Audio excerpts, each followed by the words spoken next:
Assalamu alaikum, welcome to Questions on British Muslim TV with me, Mohammed Shafiq.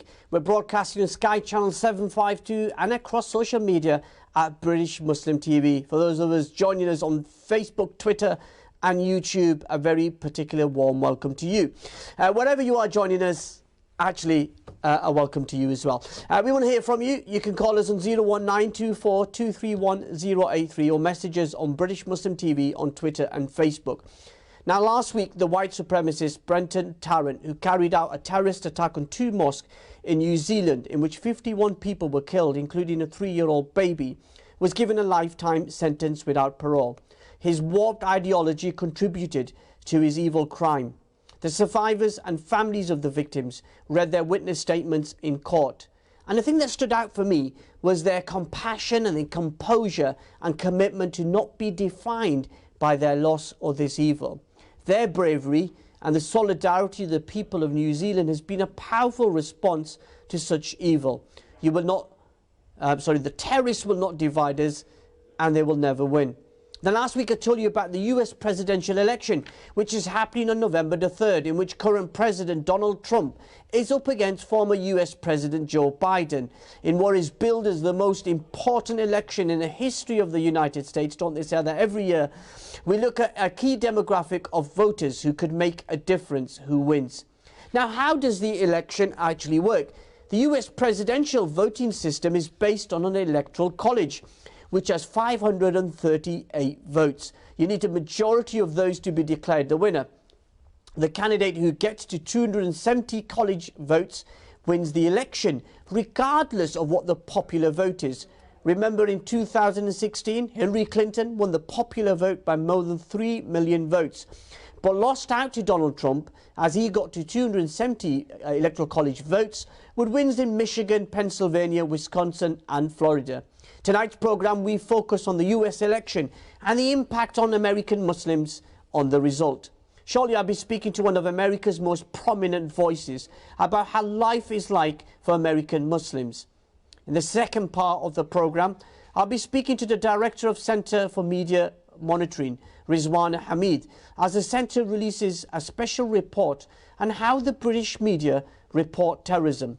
And in the final segment of the programme, we talk to Zaed Ramadan, who's the chair of the Malcolm Education Memorial Centre in New York, about life in Trump's America and what may happen in the election and in the aftermath. So the questions we are considering tonight: American Muslims are being asked to stand up and be counted in the elections. What lessons can they learn from the United Kingdom? Who is going to win in November? Donald Trump or Joe Biden? With the Muslim ban, rise of Islamophobia across America, what has the last 4 years taught you? And with the murder of George Floyd and now Jacob Blake shooting in Wisconsin, what needs to change to make this a movement of change? With the US election less than 70 days away, what impact will a second term of Donald Trump have on international relations?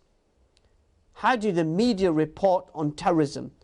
And do you have any confidence in the mainstream media in fairly reporting Muslim issues? When you're looking at the life of Malcolm X and Martin Luther King, what lessons can we learn in 2020? Now, Islamophobia has led to Muslims facing and feeling under siege. How can we build alliances across the world in our communities? We want to hear from you tonight. You can call us on that number 01924 231 083. It's on your screen. You can message us on British Muslim TV on Twitter and Facebook. And actually, the cost of the call is the cost of a local call. And in the case, if you're ringing from mobile, in most cases, because most people are on packages, that call would be free. Very shortly, we'll be talking to our guest. Let me know when he's ready about what is happening in America. But let's start our first discussion. Muslims have been part of the fabric of the United States for decades. In 2017, it was reported that 3.45 million Muslims resided in the United States. Now, since September the 11th, Muslims have been reported on, written about and often ignored. But in this election and in this moment, politicians and their candidates are actively courting the Muslim vote. The Muslim Public Affairs Committee in the United States was set up in 1988 And over the last 32 years, they've promoted and strengthened American pluralism by increasing understanding and improving policies that impact American Muslims. MPACT has built a reputation of being a dynamic and trusted American voice for policymakers, opinion shapers and community organisers across the country.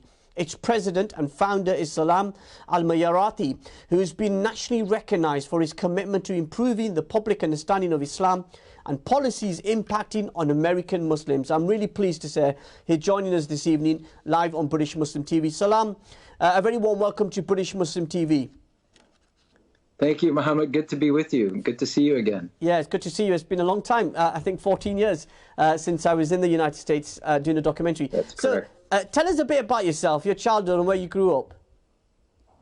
Well, my family's from Iraq, but we fled persecution in 1963. My dad did, and so I was very young, obviously, and been in the United States since. And I grew up in Phoenix, Arizona, then moved to Los Angeles in 1978, where I went to college and afterwards resided here, settled here, and I have a wife and 3 kids, and they're all grown up, 28, 26, and 20.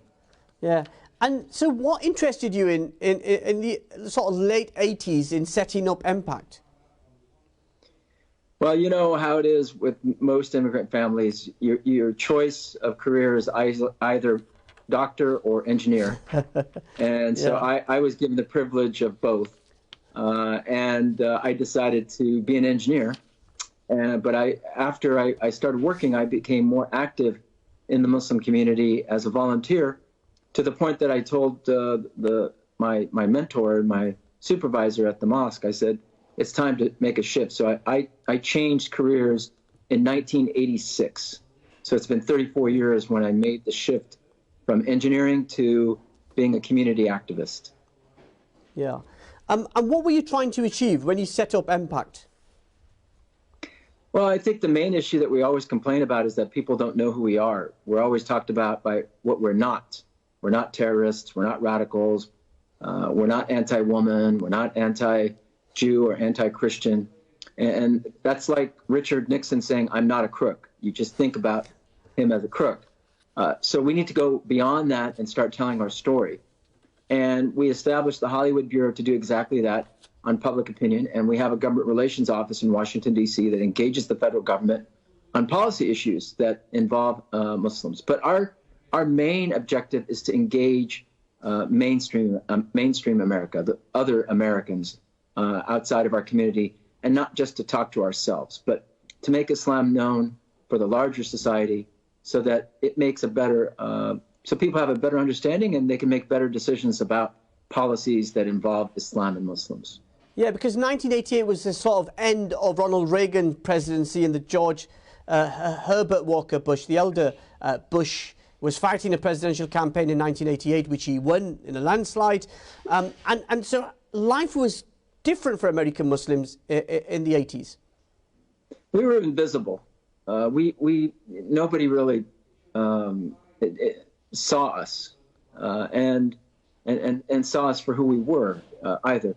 But in 1988, Jesse Jackson, a presidential candidate, came to our mosque in Los Angeles, and MPACT organized a forum for him, a presidential candidate stop at the Islamic Center of Southern California. And we were on media, we were on C-SPAN, and that's when C-SPAN had a larger audience than it does now, but still it was very impacting. And then we had delegates at the Democratic National Convention, about 100 of them, working with the Arab American Institute.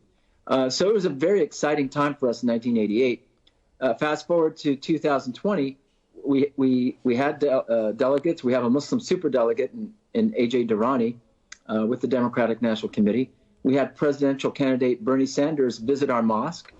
We had a candidates forum at the Islamic Society of North America convention. So we've come a long way in 32 years, but we have a long way to go still. Yeah.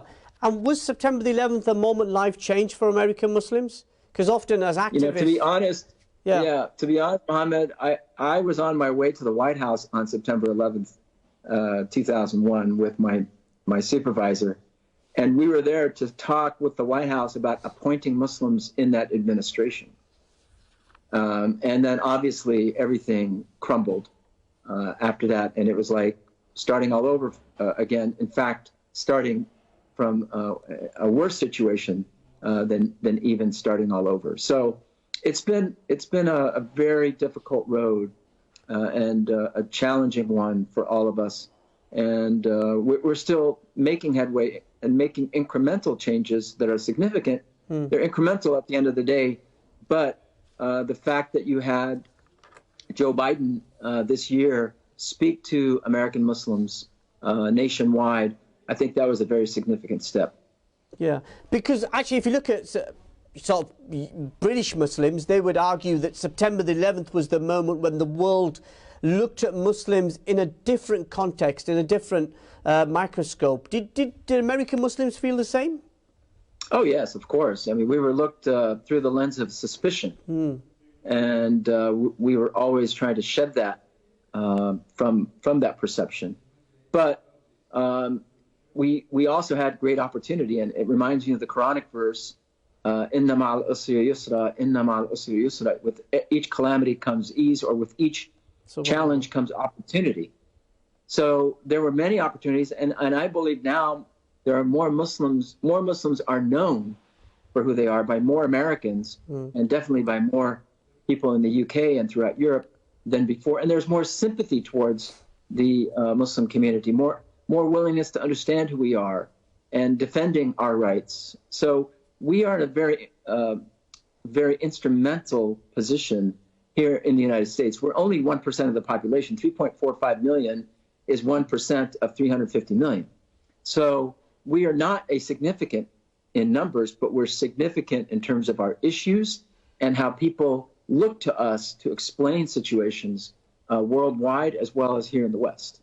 Now, I remember interviewing you for my BBC documentary in Dearborn in 2006. Now, remember you saying to me how concerned you were about the future. 14 years on, how do you feel? Well, I'm always concerned. I don't think anyone can ever rest on their laurels when it comes to, whether we've made it to the mountaintop or not. We're getting there, but we still have a long road ahead. And the main concern I always think about is, how do our children look at our work, and how do other Americans, and in your case, other British citizens, look to us?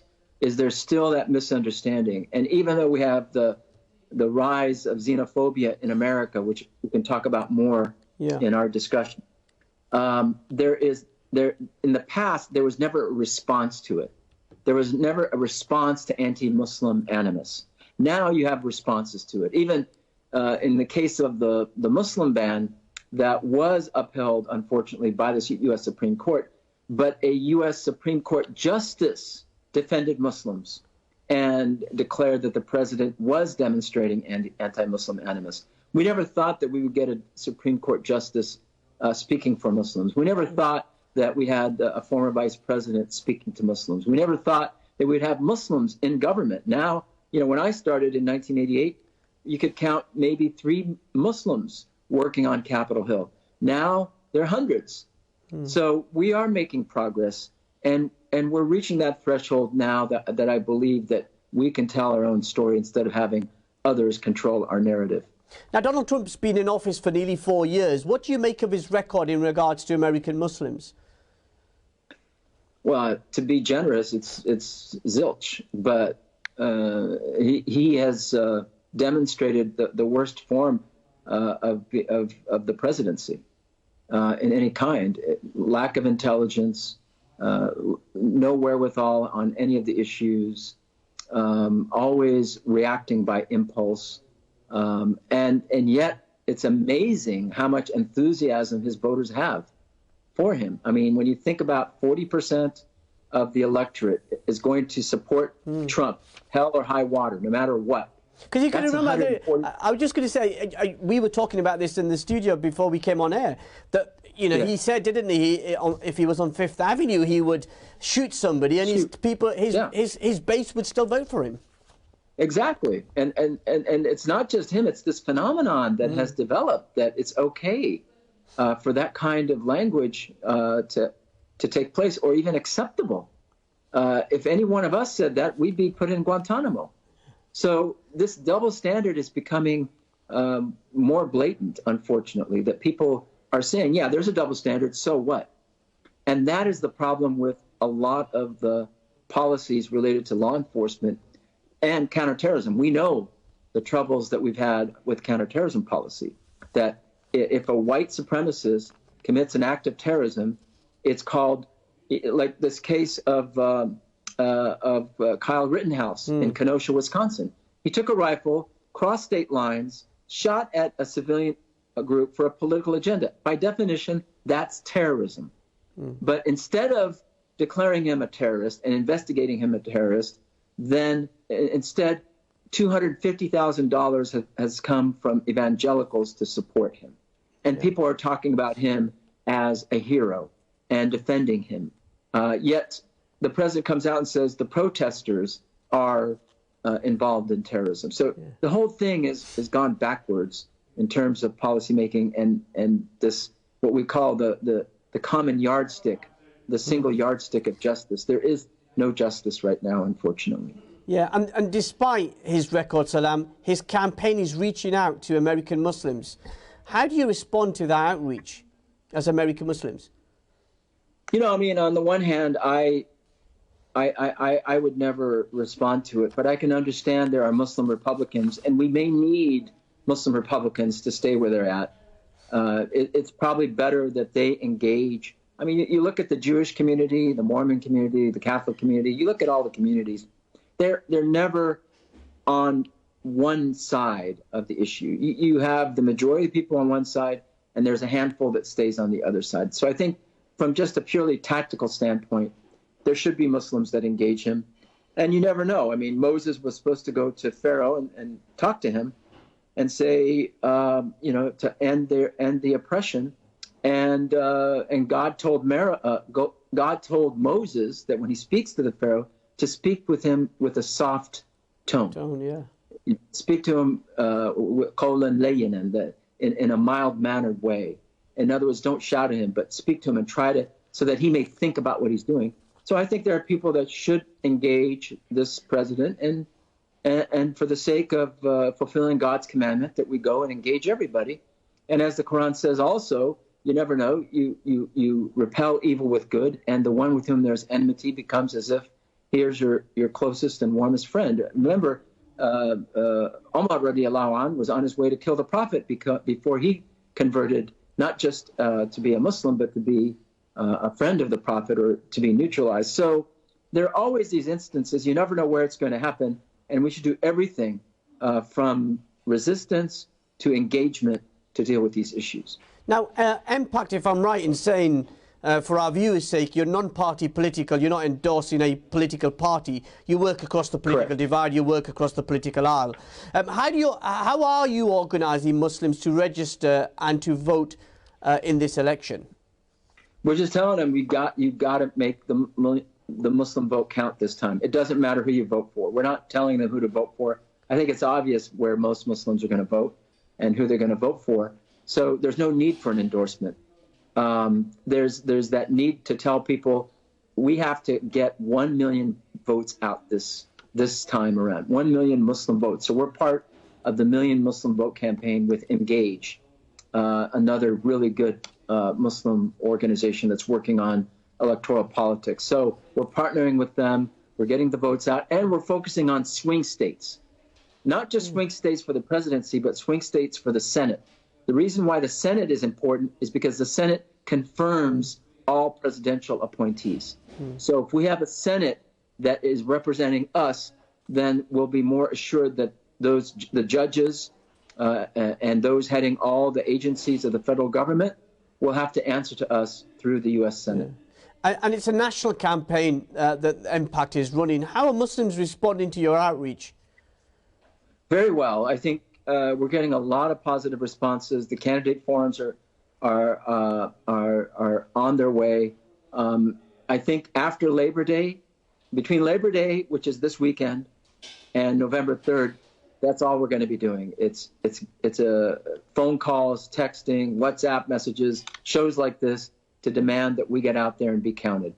And as you were talking about those battleground states where the election is going to be won or lost, should I say, Muslims can make the difference who wins and loses, according to various commentators. How true is actually that point? It's very true. I mean, when you think about, there was a state, I forgot which one, where it was really won by 40,000 votes.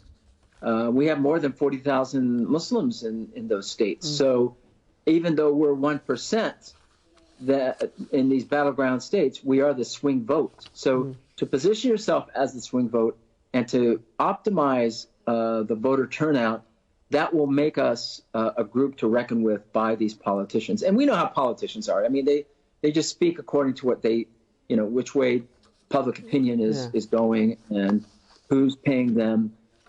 So we have to get into the game, but we have to make sure it counts. I've heard of Muslims spending millions of dollars with various politicians, and then all they get is a photo op. And I think that's a shame. We have to connect that with what is serving the community and what is serving America. It is an opportunity for we Muslims in the West, because as bad as the situation is, it's much better than the situation in Muslim majority countries where you can't organize freely. You can't speak your mind. You can't go and tell the authorities, what they're doing is wrong. So at least here we have that opportunity, and we should seize that opportunity to make Islam known. Yeah. And wherever the election goes, then we'll have to deal with it either way. Even if Vice President Biden wins, we still have a lot of policy issues to deal with him, whether it's involving what's happening in South Asia or the Middle East, or what's happening in terms of law enforcement and various policies here in the United States. Now, you've spoken at the White House, you've spoken in Congress and around the world. What do you make of the challenges for Muslims in Western societies today?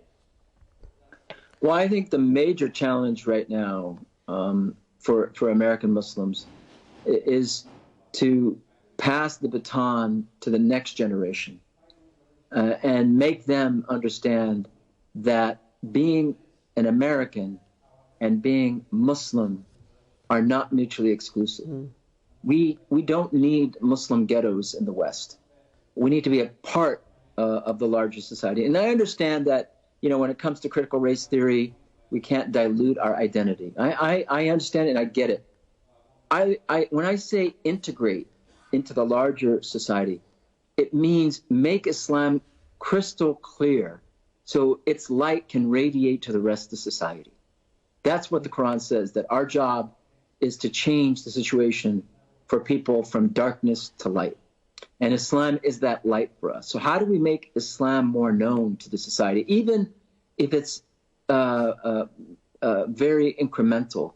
But that ray of light can lighten up a room. The most important part of a room is the light bulb, even though that's the smallest part of the room. So that's what I mean by integrating into the larger society. Don't disengage. Don't be disenchanted. And I feel that our challenge these days, especially with some of the cancel culture that we're seeing, is that it is turning us to becoming more disengaged and thinking that engagement, there's something evil or something not right about engagement. People generally, Salam, feel tired of campaigning, tired of speaking out, tired of the racism and xenophobia. Well, that's why you need Islam as that energy and the Quran as the energy, because when you look at the stories of the prophets, which prophet fulfilled his mission 100%? None of them did. Abraham ended his life by building the Kaaba with him and his son and his wife. And that was it. That was the ummah. It was an ummah of three. Now we have 2 or 3 million people going to the Kaaba every Hajj, alhamdulillah. Alhamdulillah. What happened to Moses? He was left in the desert to say, just wait there. What happened to Jesus? He was persecuted and ended his mission at a very young age. Even the Prophet Muhammad sallallahu alaihi wasallam, he did not see the full manifestation of his work. It really, the fruits of his labor were born way after his lifetime. we have to think of it as the same. As Martin Luther King said, the arc of justice is very long, but it is our job to keep moving it towards justice. Now, you've been in public service, in community activism for decades. What's the next step in your life? Well, I'm still, working with this wonderful organization. Today I'm happy to inform you, Mohammed, that is my 60th birthday. MashaAllah. Congratulations and happy birthday. I've been doing this. Thank you. I've been doing this for 34 years. And I like to joke that I started when I was 10, but today's my 60th birthday. MashaAllah. And there's time where, we're going to have to find a successor, inshallah, for this important work. So anybody there who's interested, come on over to, across the pond and let's have a cup of tea and chat. Yeah, well, I think with the weather here in the UK being so grey and dull and raining, and your weather being so hot and sunny, there'll be quite a lot of our viewers who would jump at the chance. Now, my final question, sir. Who is going to win in November, Donald Trump or Joe Biden? I mean, the polls, just like they were in 2016, show that Biden, is ahead in every category. But you never know. You never know. I mean, there's a long way between now and November 3rd. Anything can happen. Yeah. And Trump is obviously going to make more tweets that are going to be outlandish. At the end of the day, he's got a solid 40%, 39 to 40% base. They're going to vote for him no matter what. The enthusiasm on his side is much higher than the enthusiasm on the Biden side. So it's going to be tricky. But we see Biden, probably taking it this time if the Democrats do their job in the right way. Yeah. And we'll see if he does win, where Muslims can position themselves within the government. I hope that at some point, regardless of who wins and in the future, that we get an appointment by a future administration where a Muslim can really be involved in policy. Thank you so much. I salute you for all the work that you do, Salam. Thank you so much for being my guest. We wish you well and your organisation well. Thank you, Mohammed. Thank you. On the other side of this, we'll take our quick break and we'll come back with our new guest.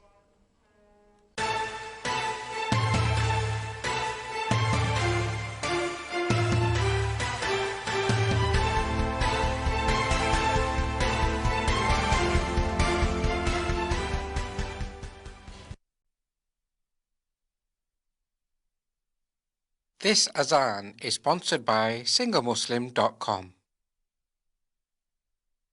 Allahu Akbar, Allahu Akbar, Allahu Akbar, Allahu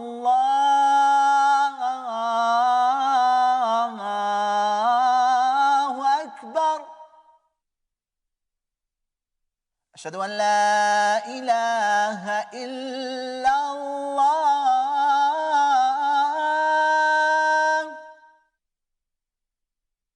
أشهد أن لا إله إلا الله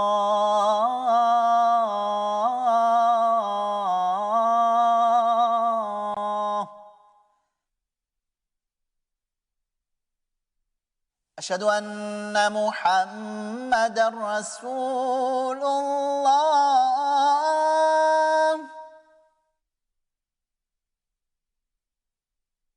أشهد أن محمدًا رسول الله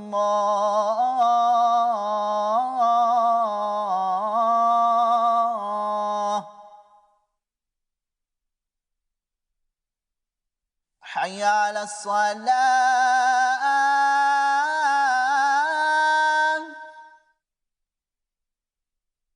حي على الصلاة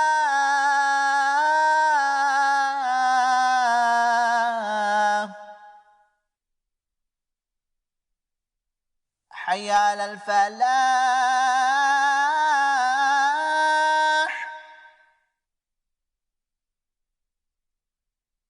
حي على الفلاح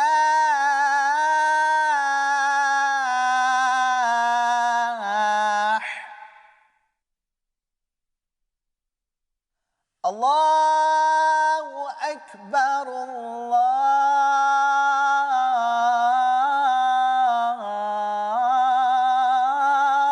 الله أكبر لا إله إلا الله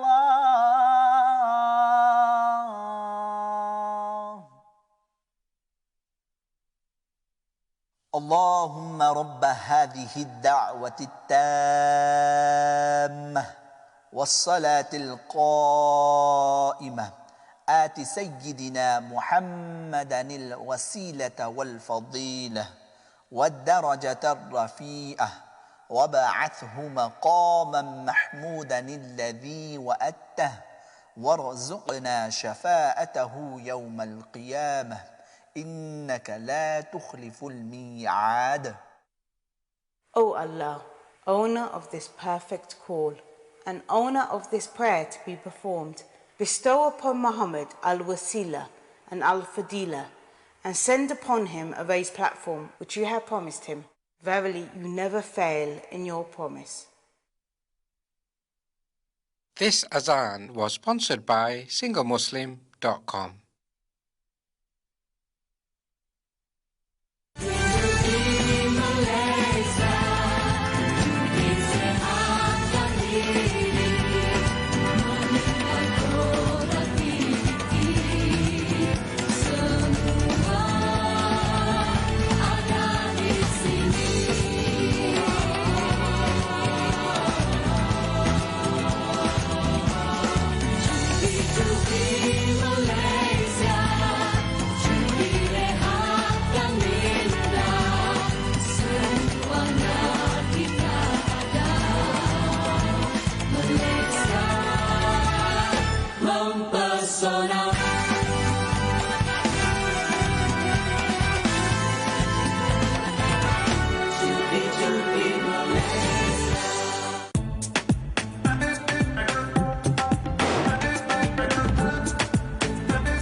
Looking for a creative, engaging and fun way to teach your children Islam and Islamic values? Introducing Mi'raj Stories, an app-based digital library that contains high-quality multimedia content designed to provide meaningful digital experiences for children of all ages.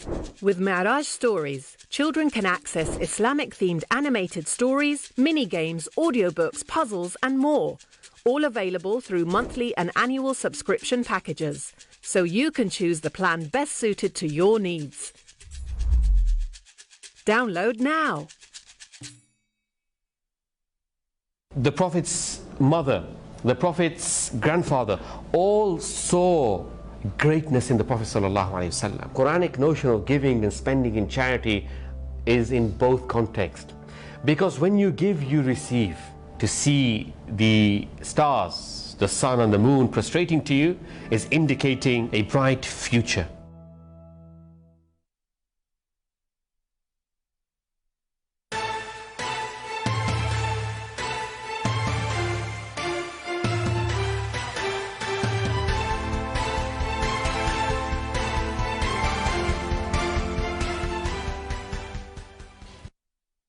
Assalamu alaikum, welcome back to Questions with me, Mohammed Shafiq, exclusively here on British Muslim TV. Now, for the final part of tonight's programme, after the final break, we'll continue hearing from American Muslim leaders on their community and the upcoming election in which Donald Trump goes head-to-head with Joe Biden. The number you can call us to share your thoughts and experiences is 01924231083. The cost of a standard local call, and in most cases free on mobile phones. But now I want to tell you about an important report by the Centre for Media Monitoring based in London. The organisation was set up to shine a light on media headlines and coverage of Muslims. Its director is Rizwana Hamid, a former BBC and Channel 4 senior producer, and for over 30 years has been involved in documentaries and news programmes. Rizwana has also run media skill workshops for disenfranchised communities here in the UK, in Zimbabwe and South Africa. Now, the report in question is titled How the British Media Reports Terrorism. The 103-page report is an extensive outline on how the media report terrorism, those from within the Muslim community and those from the far right. I'm really pleased that Rizwana is joining us now on British Muslim TV. Rizwana Hamid, good evening and thank you so much for joining us tonight. My pleasure. Thank you for having me on. Before we talk about this report, tell us a bit about your career, because it's been really varied before you moved into this sort of advocacy work as a journalist. Yeah, I started out at the BBC in 1988 after I did a master's in international journalism, and I got on as a news trainee, which was a kind of a fast-track training program within the BBC in those days, and worked in news, current affairs, and then went on to religious programming and documentaries as well. And then went freelance. You kind of won a few headlines along with that, a few, not headlines, a few awards as well. Yeah, mashallah. A film I made alongside the correspondent Fergal Keane for the genocide in Rwanda that we did for Panorama, won a BAFTA as well as Amnesty International's Best International Documentary. I made some films that were presented as evidence. There was one that I made on black deaths in custody, and that was presented as evidence in an inquiry. And some even led to changes in policy. I did one on Aboriginal remains being held in museums in Britain, and the first head being returned. And that was as a result of our film and the museum changing their policies on human remains. Now, tell our viewers a bit about the Centre for Media Monitoring. Centre for Media Monitoring was set up in 2018 by the Muslim Council of Britain. And it was primarily as a result of a lot of the work our executive director was doing single-handedly before the centre was set up, and that's Miqdad Versi. Yeah.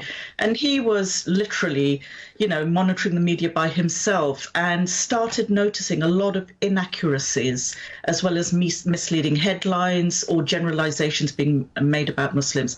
And he started complaining and then saw very quickly that actually this needed a team of people to work on it. And that's when the Muslim Council of Britain set up the centre. And we've got a three-pronged approach. So monitoring the media on how it reports on Muslims and Islam is our kind of bread and butter. That's where we get our evidence. And then with that evidence, we engage with different stakeholders, including the media, regulators, politicians, as well as community organizations. We hold roundtable discussions with journalists, and we also make submissions to inquiries, parliamentary inquiries, and other consultation papers. And then the third aspect of our work is that we want to empower Muslim communities and organizations to actually engage proactively with the media. So we offer training in, monitoring and complaints training, how to write press releases, how to conduct media interviews, and also crisis media management. If your organization comes under the spotlight of the media, how do you handle it? Yeah. And, make the most of it. Really important work. But what made you make the transition from being at the heart of the media, winning those awards and making a lasting impression on the screen, to now being the person who's helped monitoring the media? I think it goes back a long way. I mean, when I joined in 1988, the conversations that are being held today about diversity, representation, misrepresentation, we were having those conversations back in, the 80s. And so there was very little change going on in the media. But aside from that, I think I worked in news to begin with. And the time that I left news was when the first Gulf War was happening. And when I would sit in editorial meetings, I very quickly found that they were very reluctant to accept that there were different perspectives on the Gulf War and that there were communities within Britain who didn't hold the views of the Ministry of Defence or the British government. And so it became increasingly obvious that, you know, the media kind of needed the spotlight turning back on them. And whereas I still do, you know, make programs and make documentaries and things, I felt it was time to, in a way, use my skills to really tackle my own industry, because I believe we should hold high standards. And if it's not doing that, who better than an insider to kind of say, okay, let's get our house in order. And so, yeah, I thought it was important to take up this role. Did you find the transition difficult? It's difficult, you know, going from working for a huge institution like the BBC to a very smaller organisation like, you know, Centre for Media Monitoring and the Muslim Council of Britain, going from, you know, an infrastructure which kind of is amazing. And, you know, the BBC in that way is amazing. You've just got everything at your fingertips, resources, you know, teams of expertise and all of that, to then going to a 3-person team, but almost doing the amount of work that a 15-member team would be doing at the BBC or elsewhere. So I think that's been a really good learning curve. But what you do is you become even more resourceful, you become even more resilient, and you work better as a team to just produce the work that you know is important, and that's what drives you. Yeah. And the report you published recently, why did you decide to choose the issue of terrorism? Since we've been monitoring in, you know, from 2018, and I think besides our monitoring, I think the Muslim community has probably felt for a long time that the media were unjustifiably focusing on Muslims when it came to the subject of terrorism. And when we did our first quarterly report, which looked at the coverage between October and December 2018, almost 1 in 4 articles that were on Muslims and Islam were related to themes of terrorism and extremism. So we thought it was a really important subject to do a fully fledged analysis on and do a report on. And what we've found with this report is that the media is consistently inconsistent in the way that it reports on terrorism, depending on who the perpetrator is. So we analysed terms such as terror, terrorism, terrorist, and we wanted to see which other terms were placed more alongside these words.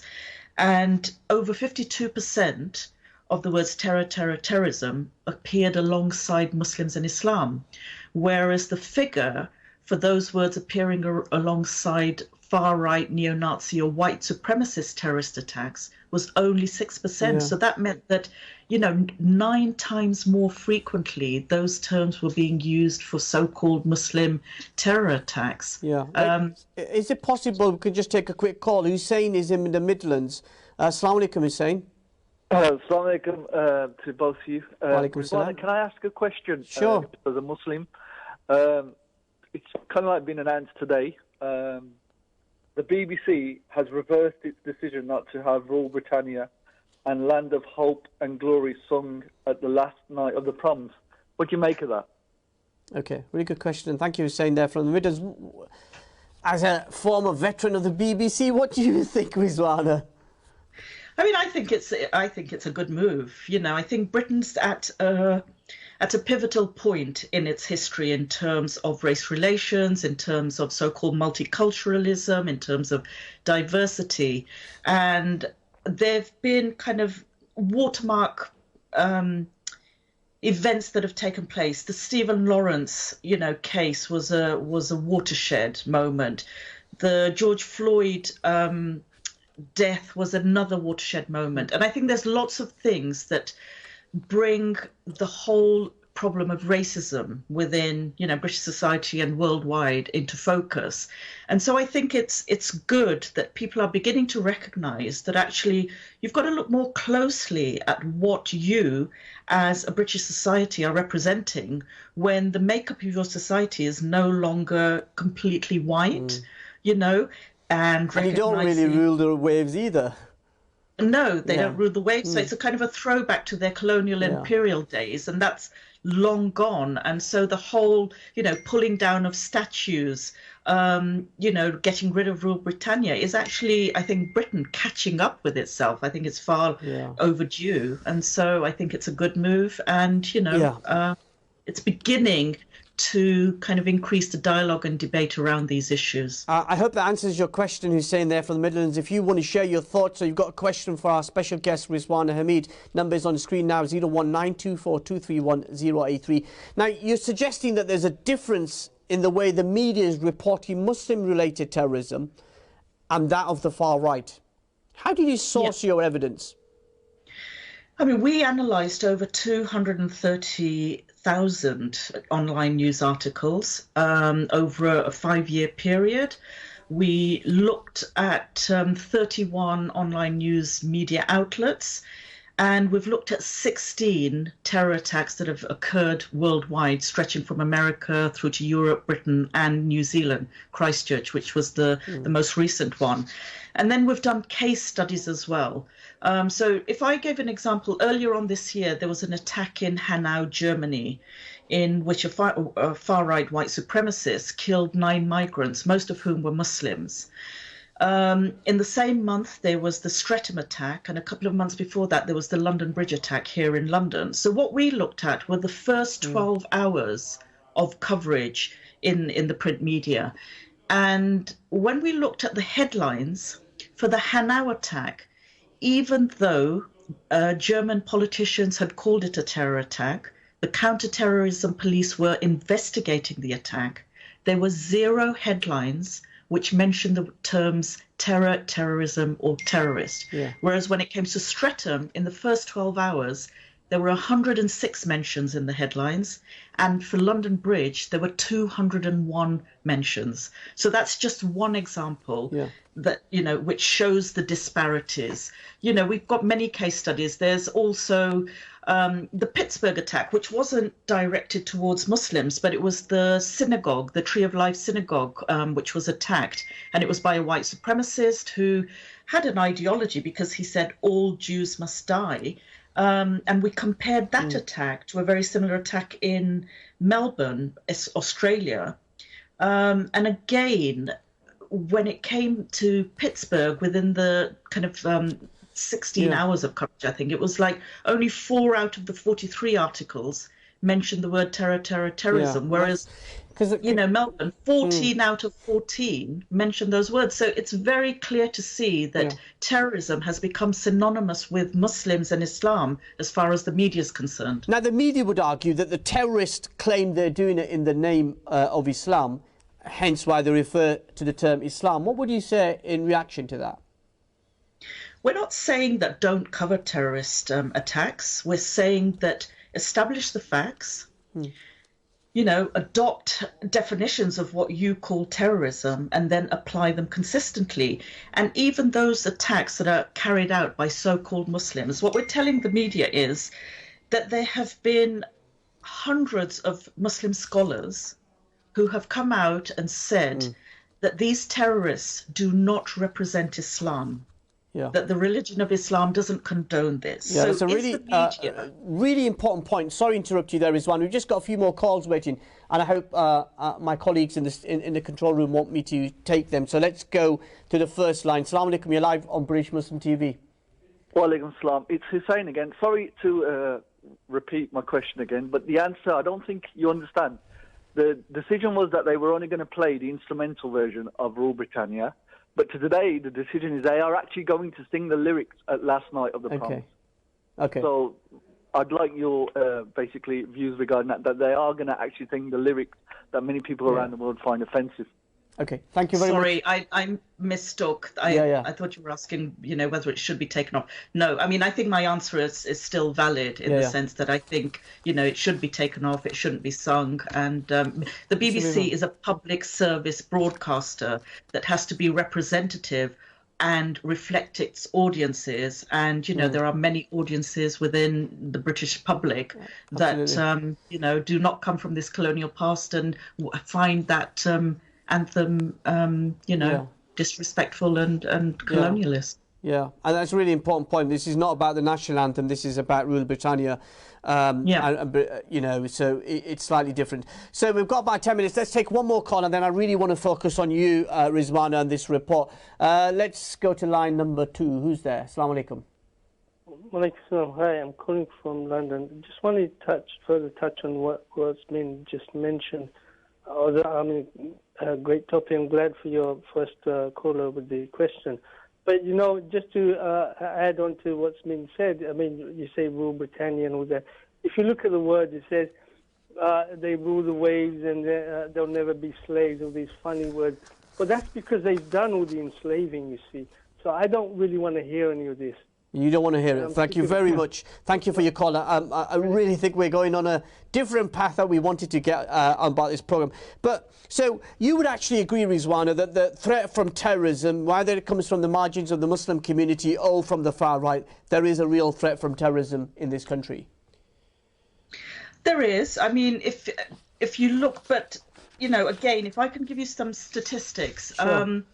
The Global Terrorism Index has shown that far-right groups represent 17.2% of terrorist incidents in the West, versus 6.8% of so-called Islamist groups. So the vast majority of the incidents are not attributed to any group. So whereas there is a threat, I think there's a disproportionate focus on so-called Muslim terrorist attacks. And even in Europe, there are twice as many attacks committed by separatist organizations than they are by so-called Muslims or Islamists. So I'm not saying that terrorism isn't a threat, but we also know that on average in Britain, only 5 people are killed a year as a result of terrorism. When we look at something like knife crime, in the beginning of first few months of 2019, over 100 people were killed from knife crime. But I think it's the nature of terrorist attacks. They're very dramatic. The casualties, could be as a result of bombings, of stabbings, so they're very visual, and there is a great fear. But studies show that the public's fear of a terrorist attack occurring is as a result of watching the coverage on the media. So again, it comes back to the media. Kind of feeds, doesn't it? Perceptions are based on what they are fed from the media. Just as there was a Ipsos Mori poll done, and the majority of British public said what they know about Muslims comes from the media. So I think the media is critical. It's critical in terms of perception and public opinion. Yeah, I'm not going to take any more calls just because we've got very little time until our break, and Rizwana leaves us. So I want to take as much time as possible to ask her questions. I think part of the challenge, Rizwana, you talked about it in an earlier answer, has been the lack of definition for terrorism. What do you think it should be? What should the definition of terrorism be? I mean, there are many definitions. The United Nations has its definition, the European Union has its definition, the British government has its definition. And the media, by and large, do accept that, it's a violent act that's driven by, an ideology, a religion or a political agenda. And it's, targeted against civilians or the state, even though there is such a thing as state terrorism as well. So the definition per se is not a problem. It's about it being used consistently. So the application of the definition you're talking about here. The application of the definition, because by and large the media, we had our roundtable and we had journalists there from print and broadcast. We had them from the right-leaning press to the left-leaning press, and by and large they all agreed on the definition. But when it came to using it, when it came to the far right or white supremacists, you know, they were far more reluctant to use it than they were with Muslims and Islam. Yeah. Now, the report talks about a significant change in media coverage in 2019, that was last year, around far-right terrorism. Why was that? I mean, I think Christchurch, again, was a turning point, you know. The nature with which the attack was carried out, given that it was live streamed and people, you know, saw it for themselves. The fact that he had a very clear manifesto, the number of casualties, the fact that it took place while people were at prayer, you know, during Friday prayers. It was a sacred moment, and this person, you know, violated people in front of everybody's eyes. So I think that kind of, there was no escaping it. It was a far-right white supremacist attack. The media could no longer ignore that this threat occurs, even though the statistics, as I've said, whether it's in America or in Europe or worldwide, show that actually far more attacks are carried out by white supremacists than they are by, you know, so-called Muslims. But I think some of the attacks carried out by Muslims have been far more dramatic and have had more casualties. But so Christchurch was a turning point, and you know, the BBC, Sky, ITV, we saw an improvement in how they covered far-right terrorism, but it's kind of slipped again. And it was really interesting to note the coverage of the sentencing of Brenton Tarrant. And when we again did a very quick analysis, less than 10% of the newspapers used the word terrorist or terrorism in their headlines, even though the judge had called him a terrorist and he'd been sentenced under the terrorism attack. And so again, it's kind of, there's been movements, but actually we haven't gone far enough, and there's a long way to go still. Now, you yourself and the Centre for Media Monitoring has been widely recognised for the vital work that you are doing. But some are claiming that you're reactive to what the media do rather than be proactive. Is that a fair reflection of your work? No, I don't think so. The reactive part is that we can only, because we are trying to hold the media to account, we can only hold them to account in terms of what they're doing. Therefore, we have to build that evidence base. But we're not just reactive, which is why we engage with media executives and journalists on one-to-one basis, you know, through roundtables, and we actually highlight issues to them. So we did a roundtable on reporting on the far right, and, you know, discussed how the media gives platforms to the far right. And they actually told us that they had food for thought as a result of our roundtable. So I don't think we're reactive. You know, we are proactive. And we've seen changes, and, you know, we submit complaints, and we work on you know, various levels. The reports are just one of them. And actually, I must, you know, just give credit to Faisal Hanif, who's our media monitoring analyst, who wrote the report and who is a seasoned journalist himself. He worked at the Times and the BBC. And so, you know, we are people who know what we're doing. We've been inside the industry. We're now putting the spotlight back on the industry. And so we work with the industry in order to effect the best change we can, knowing how it works. And how can our viewers find out more about this report? Because I've read the full report. It's really fantastic work that you're doing. How can people get in touch with you? So they can download a PDF copy on www.cfmm.org.uk, or they can go to the Muslim Council of Britain's website and they can download it from there as well.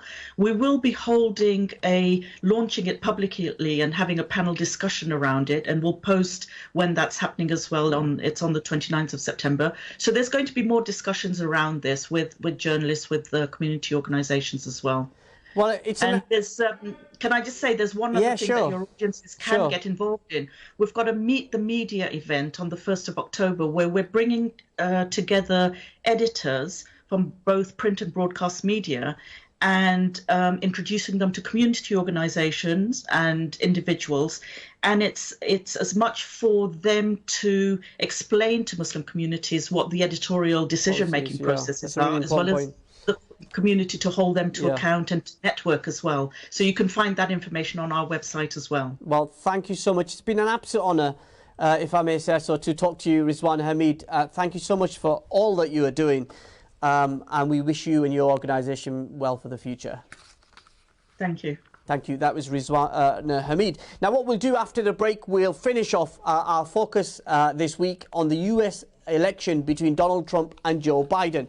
We'll talk to the founding chairman of the Malcolm X Memorial and Educational Center in Manhattan, Lower Manhattan in New York, who's doing some vital work in highlighting the issues Brother Salam said in our first part about energizing the Muslim vote. We'll take him as our final guest. We'll take more of your calls, and above all, join us on the other side of this. Assalamu alaikum wa rahmatullahi wa barakatuh.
Let's talk about love, real love.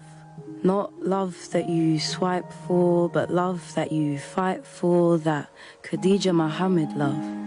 Love that you can't squeeze into a tweet or Facebook post. No filters, no hashtags, that sent from above love. Mawadda and Rahma love. That love that needs no words, away with the birds. That let me be your cover love. Care and protect each other love. A glimpse of heaven. Out of 10, I'd give it 11. Real love. Love that you dream about. Wake up and read about. That butterflies in your tummy love that makes you blush. Makes your palms sweat without needing to touch. Turning a macho man into mush. That happily ever after love. Let's talk about love. Real love.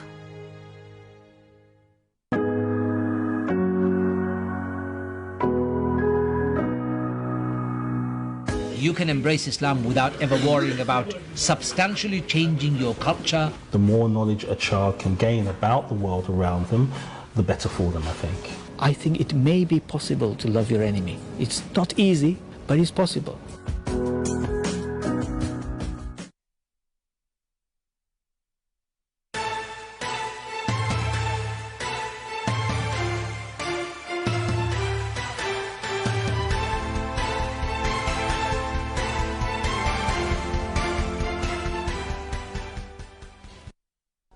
Assalamu alaikum, welcome back to Questions with me, Mohammed Shafiq, exclusively here on British Muslim TV. I hope you're enjoying the programme, because I am.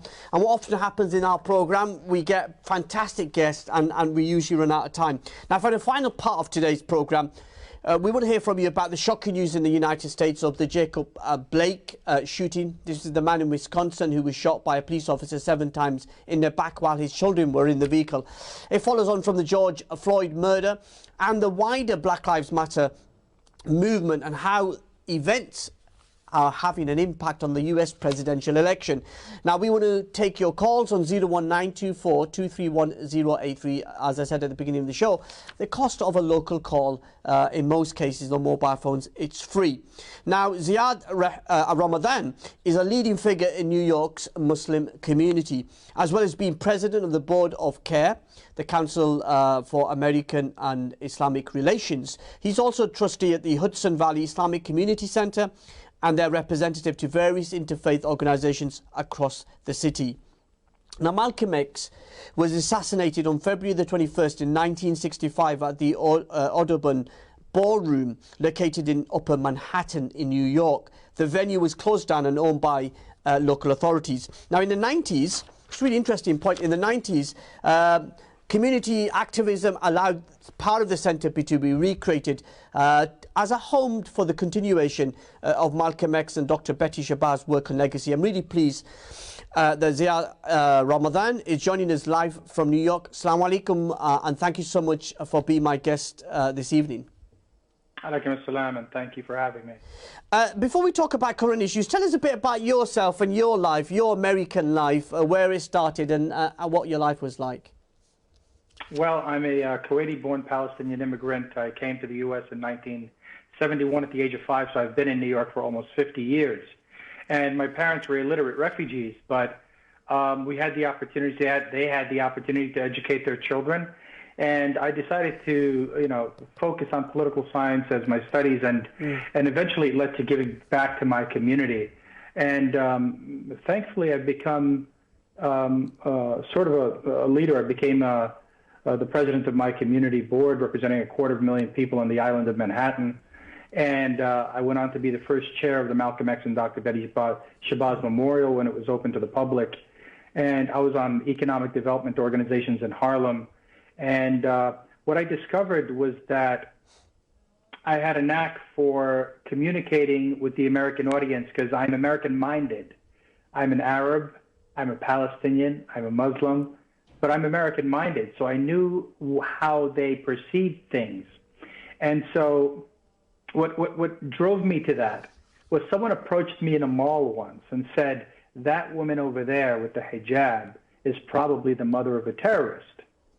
Now, there I am wearing Levi's, and he was talking about my mother.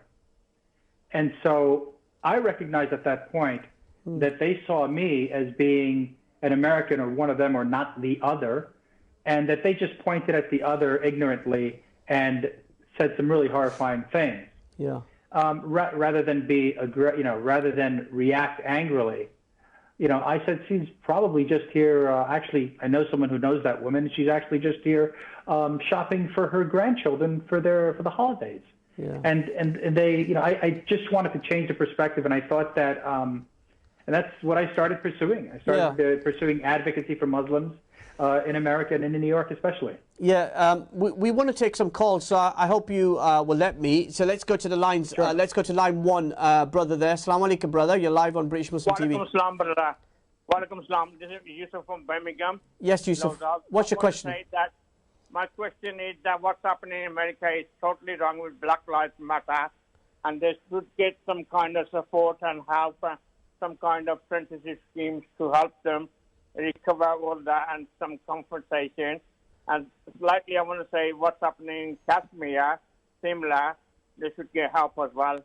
Okay. And that's what I mean to educate our children.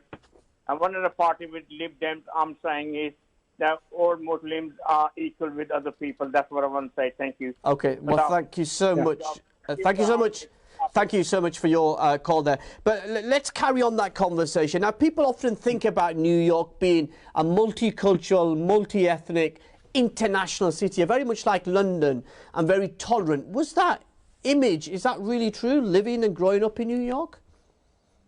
Yeah, absolutely it is. I've traveled around the world, and I'd say that the most comfortable place for me to walk down the street where I don't feel as an outsider because I see 30 other people on that street who are from different countries around the world.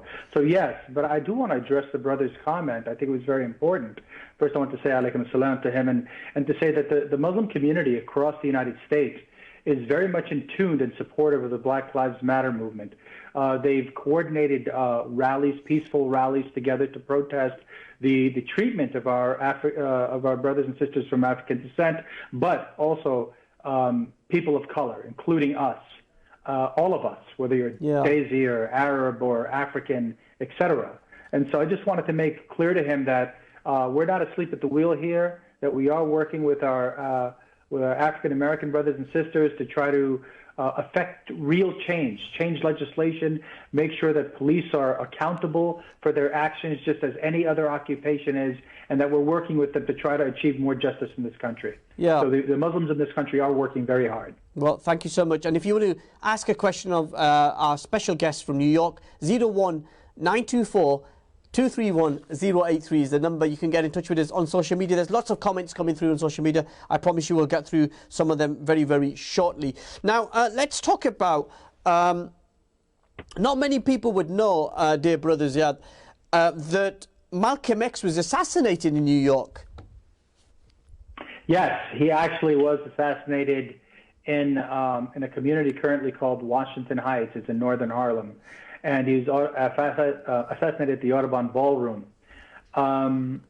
Yeah, people know him as someone who was born in Omaha, lived in Boston, came through Detroit and Chicago, but ended up in New York, and that's where he was assassinated, unfortunately. Yeah. But I can tell you that his legacy is just as powerful. I once moderated a conversation at SOAS, actually in London, between Professor Zaed Ramadan and the Director of African Studies at the London School of Economics about Malcolm X and his relevance today, and as compared to Martin Luther King. Yeah. And it seemed that the vast majority of the audience thought that Malcolm X was a lot more pertinent in his philosophy today than in our conversation. Now, there was a big fight, a big struggle for that memorial centre. Why did you choose to join that struggle?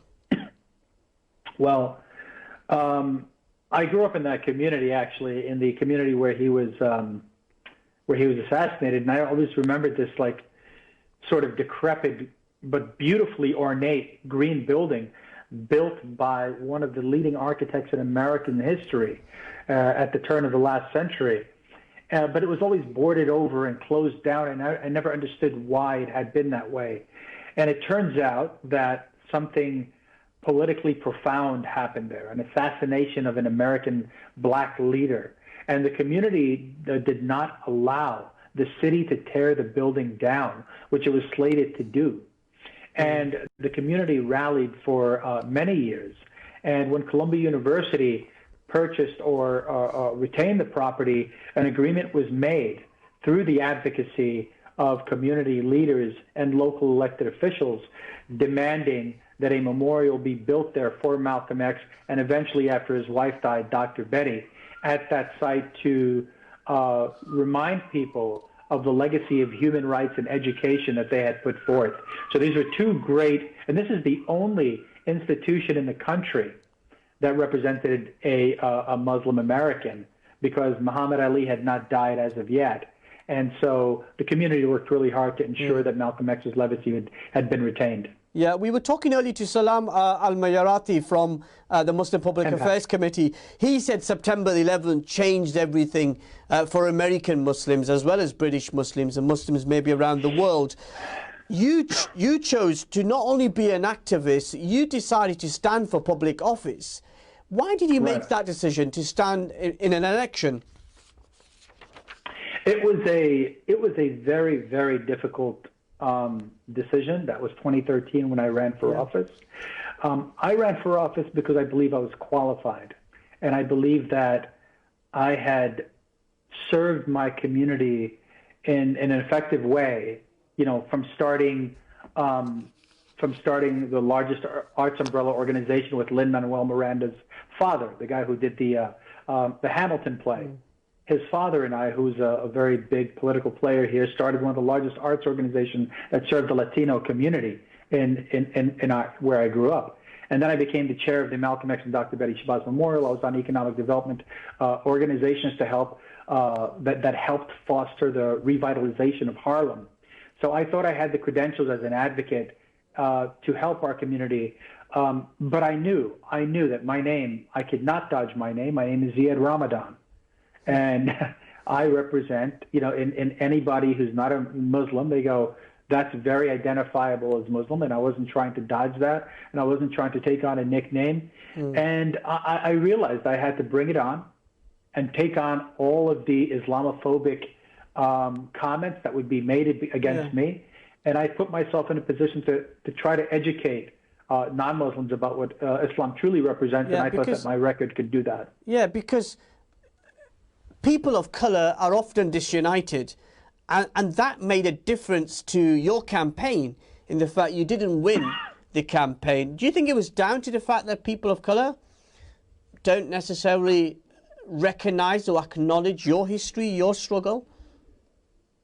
There are, in fact, there was a conversation about this with that we had yesterday with a candidate who just beat Elliot Engel. It's a really huge deal. Foreign Relations Chair of the Congress just lost after 30 years. And I spoke to someone who's going to be his successor, Jamal Bowman, and we talked about the fact that there is a disconnect between along racial lines in all of our societies, and that we have to really acknowledge the unity in our struggle and have that transcend all of these divisions, or we will not be able to progress individually, separate from each other. We must unify in order to progress forward together. But the bottom line, I'll tell you the absolute bottom line in electoral politics here, is that when people aren't engaged and don't go out to vote, the communities that have been doing so for generations will win, even if they're the vast minority of the district. Yeah, because in 2013 you said that American Muslims were apathetic and didn't turn up to support your election campaign. Now, 7 years on, Muslim voters are being engaged, being championed. Muslims are standing for office. Do you think life has changed and you've contributed to that change? It's funny, someone told me recently, I was at a function recently, and I was just standing in the back of the room, and someone acknowledged me and said, he's one of the first Muslims to run for office after 9/11, and it was courageous and inspired all these other people in New York to run. And I was taken aback because I didn't think of it that way. But I do remember at some point in my campaign where I knew I wasn't going to win, and I said I'm going to spend the rest of the month campaigning to educate young Muslims around New York City and wherever else I go, to tell them that it doesn't matter what your name is, whether it's Muhammad or Maryam or whatever it is. Be proud of who you are, be a good human being, and go out there and represent our community and represent your community that you live in, and run for office. Don't run in fear. Run with pride. And Donald Trump's victory in 2016, and the last 4 years of his record suggests that American Muslims are finally waking up and standing for office, campaigning, advocating, signing up, and you're part of that work, aren't you? You're actually getting Muslims to register to vote, people understanding the power of democracy in elections. Yes, absolutely. I mean, during my campaign in 2013, I helped register over 2,000 Muslims in New York, literally by my hand, helping them to register to vote, along with a few other supporters and leaders. But absolutely, I mean, also I think that Donald Trump has helped to galvanize all the different kinds of Muslims, and I think it's helped to galvanize the African-American community, who really didn't come out for Hillary Clinton in 2016 as prominently as I believe they will in 2020. Yeah, that's really important. And now election experts in the United States are saying Muslims can make the difference in those battleground states that we've been talking about tonight: Florida, Michigan, Ohio, Pennsylvania, Wisconsin, and many others. How true is this? How true is it that Muslims could swing the election between Donald Trump winning or Joe Biden winning? Well, if you think about the 2000 election when George W. Bush won, He won by literally hundreds of votes in the state of Florida, which swung all of those electoral votes. Well, what they discovered is that over 100,000 Muslims voted in the state of Florida. So imagine if a few hundred Muslims were inspired to vote for the Democrats. We'd have had a Democrat, not George W. Bush. And 9/11, who knows whether that would have happened or not? Who knows? But I mean, the same thing in the state of Michigan.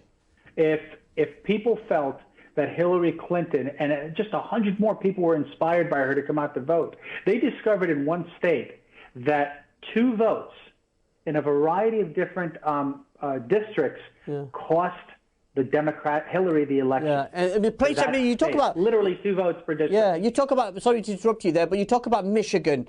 I would argue that you look at the figures from Dearborn, and the decrease in the amount of Muslims who are actually voting may have contributed to Donald Trump winning Michigan. Yes, and what people don't recognize about that is the primaries. Bernie Sanders received 65% of the vote, approximately 65% of the vote in Dearborn. Yeah. So a lot of those people, and I had actually been quoted in an article where they said, how do you see these elections turning out? I said, my greatest fear is that the Bernie Sanders supporters are so angry that they'll stay home. And if those Democrats, and he basically garnered almost the same amount of support that Hillary did in 2016, that if they stay home, that's going to be very damaging to the Democratic vote. Now, one of the criticisms of the Democratic Party, and it's quite appropriate that we're talking to you, you're of Palestinian background, you're very proud of your heritage and the struggle of the Palestinian people, the fact that both the Democrats and Republicans are very much pro-Israeli in their foreign policy. How can you change that mindset within the Democratic Party or the Republican Party? Yeah, I think the Republican Party is a top-down sort of party. So whatever the leader says, they seem to follow it. And I think the Democratic Party is bottom-up. So I think it's a grassroots effort. The progressive wing of the Democratic Party, which Ilhan Omar, Rashida Tlaib, Alexandria Ocasio-Cortez, Jamal Bowman, who just beat Eliot Engel, who was a staunch Zionist and head of the Foreign Relations Committee. Literally, the conversations had about India. Modi was very upset, apparently, over Engel's loss, as was Netanyahu. So, I mean, it's very important. It's very important for democratic progressives who basically stand with Palestinian human dignity and rights and aspirations to grow. And I think it's growing. I think you'll see double the amount of support minimally in the Congress, in the upcoming Congress for Palestinian human rights and issues. Yeah, you're not just an activist. I just want to briefly talk about your humanitarian work, in particularly the case of Akram Al-Tayyib, who was suffering from cancer, and you helped fundraise to repair his home. Just tell us how inspiring that was to help somebody who was on that journey and suffering from terminal cancer. Well, I'm a cancer survivor recently. So, to me, yeah, I had surgery 6 months ago, and I was just cleared of cancer recently. So, yeah, alhamdulillah. So, I mean, it's something that's not just close to my heart because of me. It's close to my heart because I'm a Muslim. And I think that all Muslims have a duty to help support people in their community who, and not in our community, who are suffering, could be helped. Yep. And I think that's just, I just look at those as just, something else that you do as an everyday human being. And so that's how I perceive that, yeah. Yeah. My final question, sir. Who's going to win in November, Donald Trump or Joe Biden? And you can't say... Well, yeah, I got to tell you, first of all, I'll be honest with you. I think people already know who they're going to vote for. Anyone who claims, look, they're in the Democratic side, there's such a mistrust for anybody who says, I'm not sure who I'm going to vote for. Really? All 10% of them went for Trump last time. So we don't believe any of them. So if you don't say, I'm voting Democrat or I'll never vote for Trump again, then we assume you're going to vote for him. So I think Democrats will be much more energized. I think only about 80% of them, who usually vote, came out to vote for Hillary. But I think that the numbers will increase dramatically. And I think especially in the black community, everybody's getting charged. The NBA, the NFL, everybody's, really kind of like energizing their community to be engaged. And so I'm hoping for the sake of all of us that Trump does not win. Yeah, so I'm hoping that you'll come back on air, join us after the election to review the campaign and its aftermath. Thank you so much, dear brother. I'm so glad that you have successfully got your treatment. Allah bless you, give you health and give success to you and your work. Jazakallah. Thank you so much for joining us tonight, live from New York. All of us, thank you. Thank you. Thank you. Zaed Ramadan, surviving from cancer journey himself. Well, I want to thank you, particularly thank you to my guests from the United States and also here, Rizwana Hamid, making a lasting impression on doing something positive. And amidst the cloud, amidst the struggle and the darkness, there are people around the world who are making a real difference to communities. For us to be better Muslims, we have to become better human beings. And it's our values and our portrayal of Islam that will help us on that journey, whether here in the United Kingdom or whether in the United States. And we should really reflect on what legacy, what we want to leave in this world. Is it a positive one that people will remember us once we have passed? And we've all got a stake in making our communities, whether here in the United Kingdom or in the United States or anywhere in the world, wherever you are watching, and making a real difference to communities and lives. Thank you so much for your support, for tuning in, for your questions, for those people who were able to get through. Particularly thank you to my guest. Special thanks to all of them, to the team behind the scenes, from me, Mohammed Shafiq, and the whole team. Assalamu alaikum wa rahmatullahi wa barakatuhu.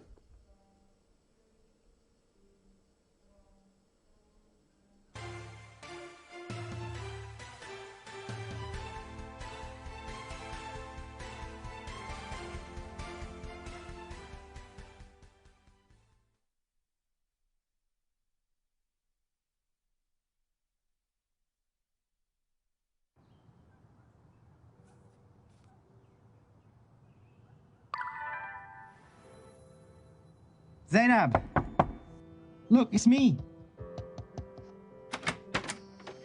I'm Nads. You just like me back on singlemuslim.com. You came up in my search and charity work, art, and you play the piano. So how long have you been playing the guitar? Since I was 10. Every day I think of you, I don't know if you see me too. And I hope someday we'll meet sometime real soon. 'Cause dreams come true.